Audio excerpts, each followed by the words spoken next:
শাক দিয়ে মাছ না ঢেকে এবারে বানিয়ে ফেলো গরম গরম মুচমুচে লাল শাকের বড়া।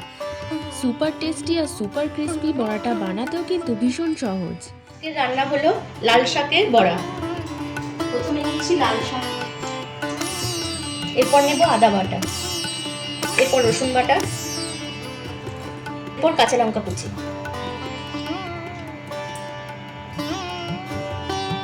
এরপর একটু কালো জিরে উপর থেকে ছড়িয়ে দেব, এরপর দিচ্ছি কর্নফ্লাওয়ার, এরপর দেব পরিমাণ করে নুন,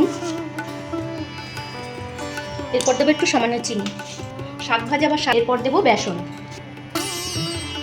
এরপর ব্যাটারটা সফট হওয়ার জন্য কিছুটা সাদা তেল দিয়ে মাখিয়ে নিয়ে এরপর জল দিয়ে ভালোভাবে মেখে নিয়ে ছোট ছোট বড়ার আকারে তেলে এপিট ওপিট করে লাল করে ভেজে নিলে পারে কিন্তু রেডি লাল শাকের বড়া।